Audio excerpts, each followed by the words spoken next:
Alright, next we're going to start on that second octave. And it's going to be pretty seamless. You're going to have a 1, 3, 4 pattern. So you're going to leave that second finger out. You're going to be starting on the 4th string, 2nd fret. But like I was saying in that last video, a lot of times you'll have a note where you're starting on, that's going to be your root note, or the note that you're going to highlight in your mind the most.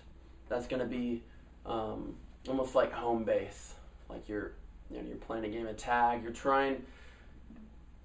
going from this note, trying to get out to all these other notes, and still come back to that same point. Okay, so it's going to have that resolving sound. So the pattern is going to be 1, 3, 4, 1, 3, 4. Make sure you're on the right string on that right hand technique. So it's going to go.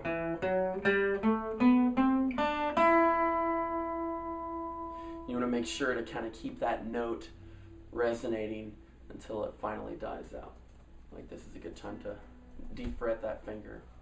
Okay, so let's do that again.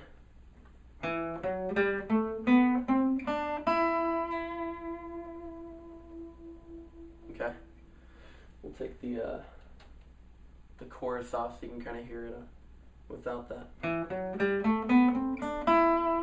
And then descending. And there's your octave. So there's your first all the way up. And so if you wanted to combine these two scales together, you would go like this. So watch slowly. This is going to be the kicker right here. Right next note. Bam. So instead of using your second finger, you're going to get in position with your first finger.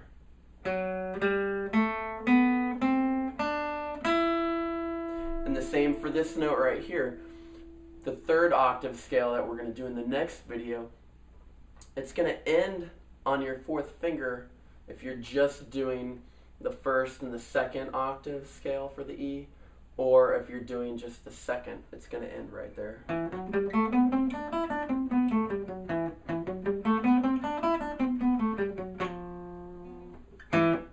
Okay? So one of the things that you need to keep in mind is speed. And your right hand is going to dictate the speed, and your left hand is going to be kind of playing catch up a little bit.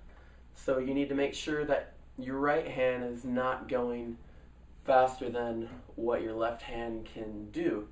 And that's where tension comes in. You want to try to fret a note with your left hand with the least amount of tension. Specifically like body tension, not dexterity. Also, you need to keep in mind for that dexterity. So you might have to switch that guitar over to that left knee to make it more so like a Spanish style guitar. So that fretboard is basically right up into your body, okay? So you're looking at the fretboard like this. So you know exactly where you need to be at. You're not kind of wrestling around and you gotta look over on the actual fretboard from the neck. Some people can't use this part of their neck yet for those dot inlays or the indicators on which fret you're at. So what I recommend is just putting it on your left leg. You know, it's a standard dreadnought style guitar.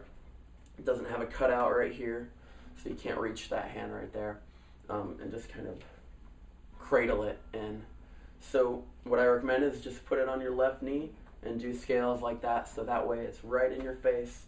You don't have to worry about it slipping or sliding or anything.